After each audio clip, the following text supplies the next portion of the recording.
ఇక ఆశీర్వాదం పేరుతో ఏకంగా పూజారి మెడలో ఉన్న గొలుసునే కాజేశారు దుండగులు.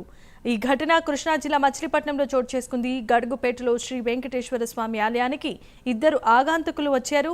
తమకు ఆశీర్వచనం అందించాల్సిందిగా పూజారిని కోరారు. అది కూడా ఆలయం బయటకు వచ్చి ఆశీర్వదించాల్సిందిగా విజ్ఞప్తి చేశారు. దీంతో ఆలయ గోపురం వద్దకు వచ్చిన పూజారి మీ మెడలో ఉన్న బంగారు గొలుసును తాకితే కలిసి వస్తుందంటూ ఆ ఆగంతుకులు నమ్మబలికారు. దొంగల ట్రాప్లో పడ్డ పూజారి అందుకు సరేనని అన్నారు. తన మెడలోని బంగారపు గొలుసును తీసి దుండగుల చేతికి అందించారు. ఇంకేముంది, గొలుసును కళ్లకు అద్దుకుంటూనే దొంగలు అక్కడి నుంచి బైక్పై పారిపోయారు. కేసు నమోదు చేసిన పోలీసులు సీసీ ఫుటేజ్ ఆధారంగా కేసును దర్యాప్తు చేస్తున్నారు. ఇది దేవాలయాలు అర్చన చేసుకుని బయటకు వచ్చానండి. పూల పళ్ళం పట్టుకుని వచ్చేటప్పటికి వీళ్ళు ఎవరో ఇద్దరు నుంచి ఒకసారి మీ కాళ్ళ దండం పెట్టాలని బయటికి రమ్మన్నారు. లేనన్నా మీరే రండి అంటే వాళ్ళు బూట్లు ఉన్నాయండి, మీరు కాదు ఒకడుగు రండి అన్నారు. కిందకు వచ్చాను. కిందకు వచ్చిన తర్వాత వాళ్ళు ఏదో హిందీలో మాట్లాడుతున్నారు. మాట్లాడితే వాళ్ళకి నాకు అర్థం కాకపోతే ఏంటండి అయితే ఏమీ లేదు, అసలు ఇది కాళ్ళ దండం పెట్టుకోవాలంటే మాట్లాడారు. సరే దాని అని చెప్పి పక్క ఊరికి కాళ్ళ దండం పెట్టమన్నాను. కాస్త పక్క రండి అని చెప్పి పక్క వచ్చి కాళ్ళ దండం పెట్టారు. తర్వాత డబ్బులు తీసి కాస్త ఇది గొలిసి మీరు తాకించండి, మాకు లాభం కలుగుతుందని చెప్పారు.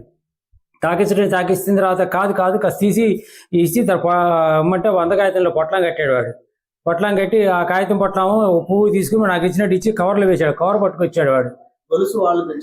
లేదు, నా మెడలోదండి. తీసి తాకిచ్చండి అన్నాడండి. గుడ్ మార్నింగ్ అండి.